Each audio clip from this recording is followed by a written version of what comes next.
오늘도 한 주를 더 믿음으로 살기 위해서 이 주중예배 수요예배 나오신 여러분들을 주의 이름으로 환영하며 축복합니다. 오늘 주시는 이 은혜로 또한 주시는 힘으로 남은 한 주를 더 능력 있게 힘 있게 살아가는 우리 모두가 되기를 바랍니다. 캣피쉬 이펙트라는 말이 있습니다.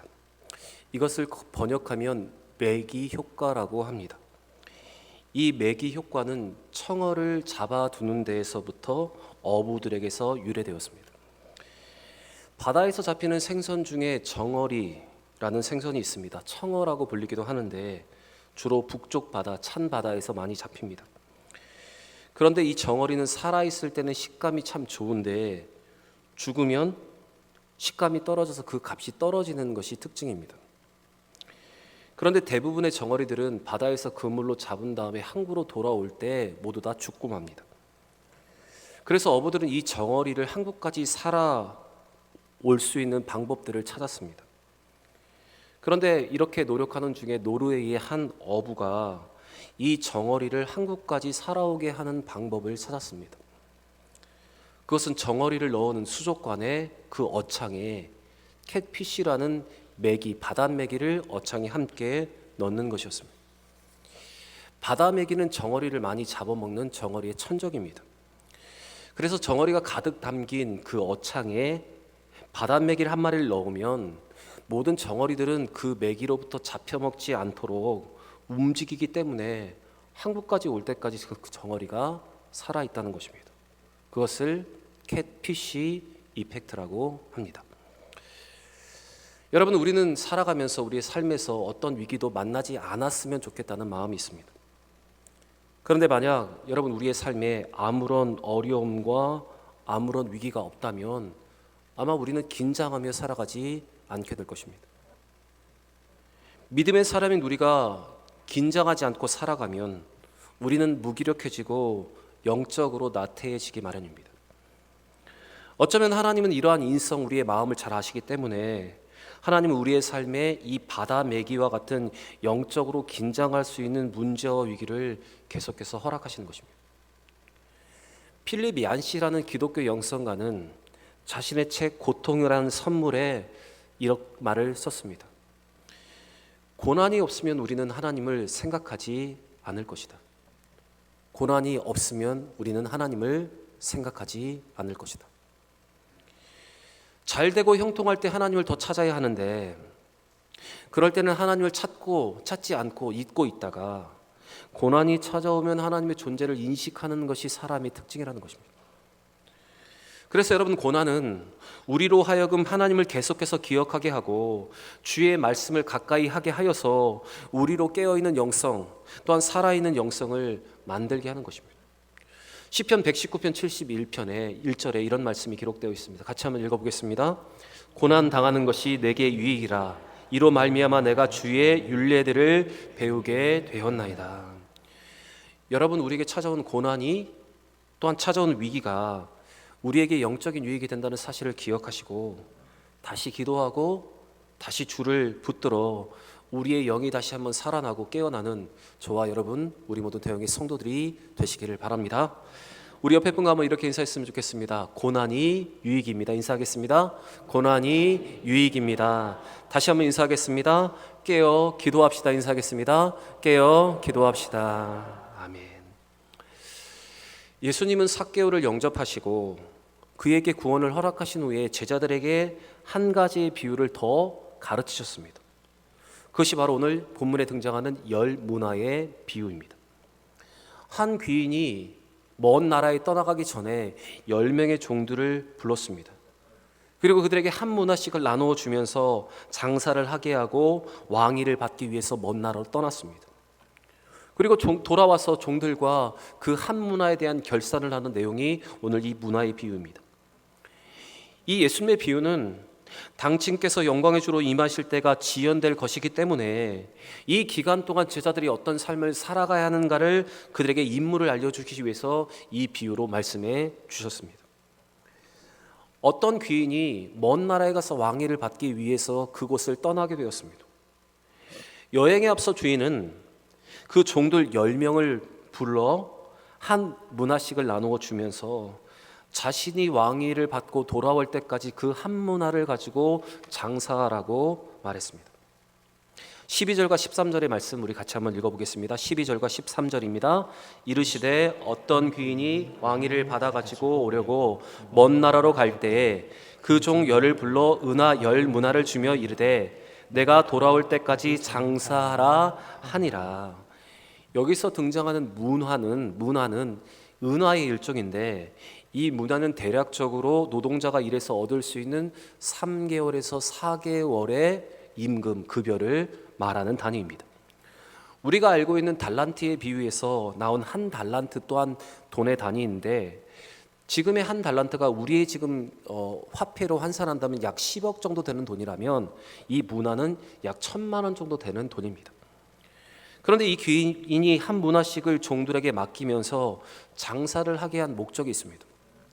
그것은 14절의 기록대로 10명의 종들이 시장에 나가서 장사하면서 그 주인이 얼마나 좋고 선한 사람인가를 알리려 하는 목적이 있었습니다. 우리 14절 말씀 같이 한번 읽어보겠습니다. 그런데 그 백성이 그를 미워하여 사자를 뒤로 보내어 이르되 우리는 이 사람이 우리의 왕됨을 원하지 아니하나이다 하였더라.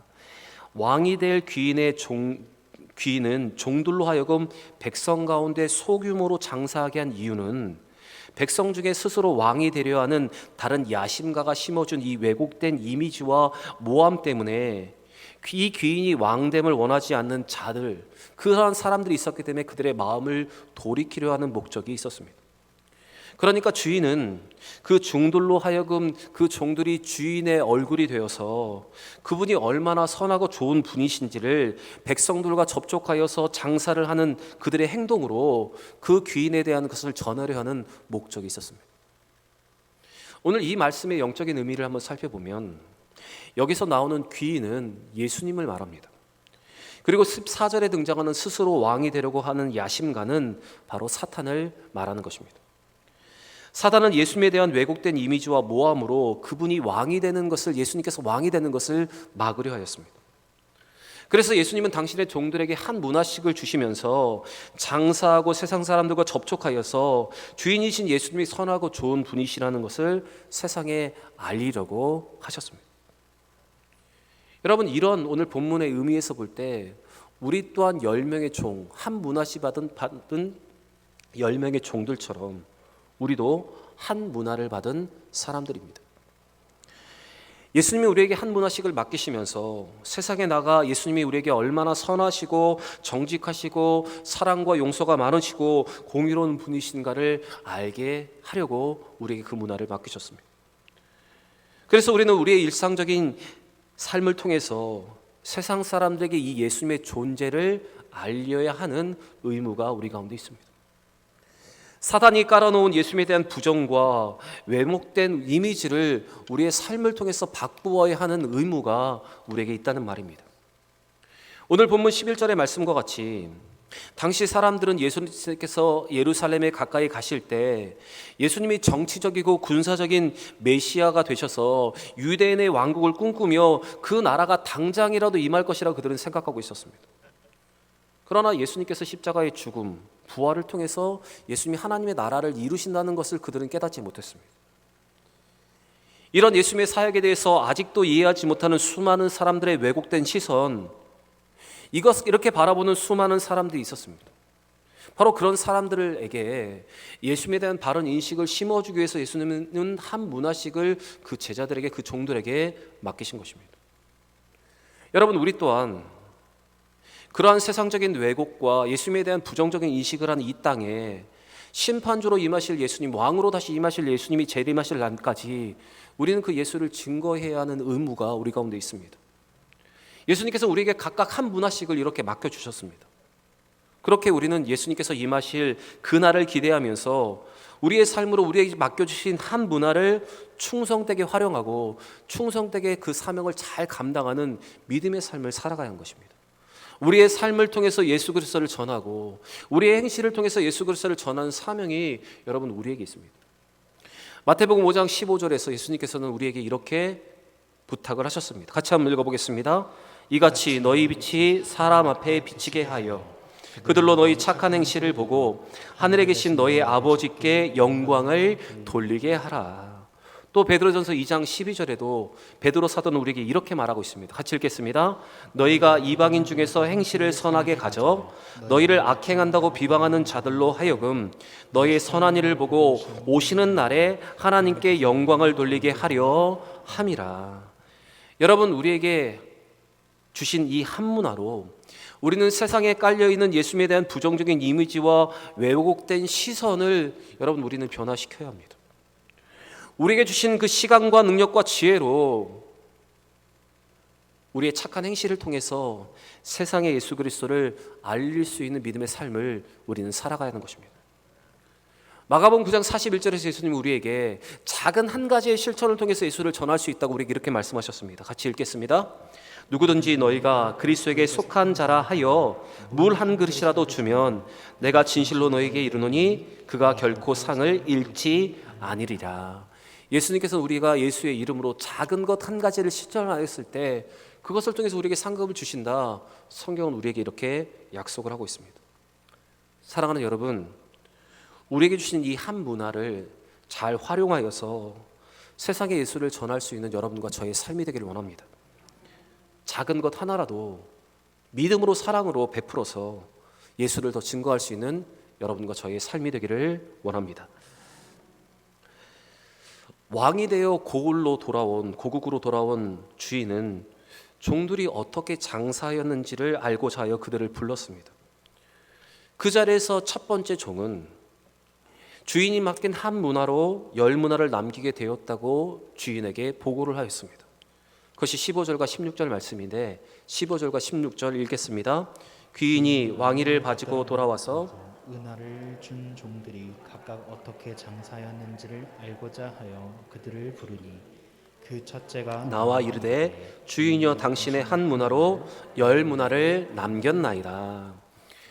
한 종은 주인이 맡긴 한 문화로 10문화를 남겼다, 10배를 남겼다 이렇게 보고를 했습니다. 그리고 또 한 종은 주인이 맡긴 한 문화로 5문화를 남겼다고 만들었다고 보고를 하고 있습니다. 18절도 같이 한번 읽겠습니다. 그 둘째가 와서 이르되 주인이여 당신의 한 문화로 5문화를 만들었나이다. 분명히 두 명의 종들은 각각 10문화와 5문화를 남길 수 있었던 이유가 있습니다. 원래 주인의 의도대로 백성들에게 마음을 얻었기 때문에 그들은 10문화와 5문화를 남길 수 있었습니다. 또한 이 종들은 분명 주인의 다른 많은 동료 종들의 마음도 산 것임에 틀림없습니다. 왜냐하면 여러분, 이러한 큰 열매는 혼자 노력으로 맺을 수 있는 것이 아니었기 때문에 그렇습니다. 오늘 이 문화의 비유에서 2명의 충성된 종들은 마태복음의 달란트의 비유와는 달리 10배와 5배를 남기게 되었습니다. 마태복음의 달란트의 비유에서 한 사람은 5달란트, 사람은 2달란트를 남겼고 받았고 2달란트를 남겼고 5달란트를 남겼는데 오늘 이 문화의 비유에 등장하는 종들은 각각 10배와 5배를 남겼습니다. 그런데 여러분, 우리가 여기서 주목해 보아야 하는 것은 달란트의 비유에서는 각각 다르게 달란트를 맡겼는데 이 문화의 비유에서는 똑같이 한 문화씩을 맡겼다는 것입니다. 달란트의 비유에서는 각각의 능력과 재능 그리고 맡겨진 일이 다르지만 이 문화의 비유에서는 감당할 수 있는 똑같은 일을 맡기셨다는 것입니다. 그리고 그것에 대해서 충성을 요구하시고 그것에 대해서 결산하신다는 것입니다. 여러분, 달란트의 비유에서 각각 다른 능력과 각각 다른 직무를 맡기셨다고 그것을 바라보면 오늘 이 문화의 비유에서는 하나님은 신자들이 동일하게 행할 수 있는 충성과 순종을 요구하신다는 것입니다. 모두가 동일하게 받은 사명, 그것을 말하는 것입니다. 동일한 것을 받았기 때문에 여러분, 다른 사람과 비교할 필요가 없고 비교할 수 없습니다. 서로 질투할 것도 없습니다. 그런데 분명한 것은 똑같은 문화를 받았기 때문에 누구나 결산할 때 그것에 대해서 핑계를 댈 수 없다는 것입니다. 이것을 예로 들어보면 우리는 각각 생김새가 다르고 출생 환경이 다르고 삶의 배경이 다르고 능력이 다릅니다. 바로 이것이 우리에게 맡겨진 달란트라면 하나님은 우리로 예수를 믿게 하시고 우리에게 말씀에 순종하게 하시고 또한 예수를 세상에 전하게 하시는 바로 사명을 맡기셨는데 바로 그것이 우리에게 주신 한 문화와 같다는 것입니다. 똑같은 교회, 똑같은 말씀의 자리, 똑같은 은혜를 우리 가운데 주신다는 것입니다. 여러분, 이것이 우리가 동일하게 받은 한 문화입니다. 비교할 수도 없고 비교할 필요도 없습니다. 동일한 조건으로 시작했는데 여러분, 우리가 무엇으로 핑계를 댈 수 있다는 말입니까? 같은 교회 안에서 같은 말씀을 듣고 같은 자리에 앉아 있는데 누구는 은혜를 받고 누구는 은혜를 받지 못하는 것이기에 대해서 여러분 어떻게 핑계를 할 수 있겠습니까? 그렇게 여러분, 달란트의 비유와 다른 이 문화의 비유의 중요한 핵심을 여러분 우리는 이해할 수가 있어야 합니다. 우리 가운데 똑같이 주어진 이 문화를 우리가 어떻게 활용하고 어떻게 사용하여서 하나님 앞에 착하고 충성된 종이라는 칭찬을 받을 수 있을지를 우리는 오늘 고민해야 하는 것입니다. 이렇게 한 문화로 열 문화, 5문화를 남겼던 종들에게 주인은 칭찬을 하였고 각각 10골과 5골을 다스릴 수 있는 통치권을 그들에게 주셨습니다.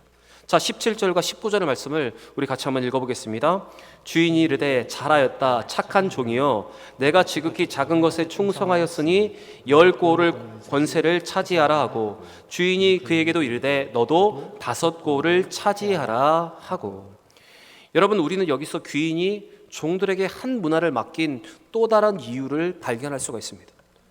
그것은 바로 이 귀인이 자신이 왕으로 그 땅에 임하여 통치할 때 함께 그 통치에 참여할 그 종들의 준비된 상태를 확인하기 위해서 바로 이 한 문화를 맡겼다는 사실을 우리는 알 수가 있습니다. 다시 말씀드리면 예수님께서 재림하실 때에 우리가 그분을 왕으로 영접하고 그 왕과 함께 이 땅을 다스릴 수 있는 자인지 아닌지를 시험하시기 위해서 바로 이 문화를 우리에게 맡기셨다는 것입니다.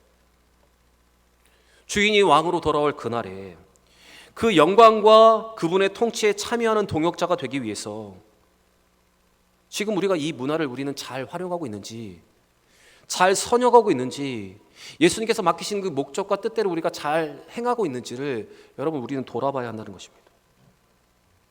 그래서 우리는 예수님께서 임하실 그날에 그 영광에 참여할 뿐만 아니라 그 예수님의 통치에 우리가 함께 참여하여서 세상을 다스릴 수 있는 믿음의 사람이 되기 위해서 우리는 또 그 칭찬과 상급을 받기 위해서 우리가 그렇게 살아가야 한다는 것입니다.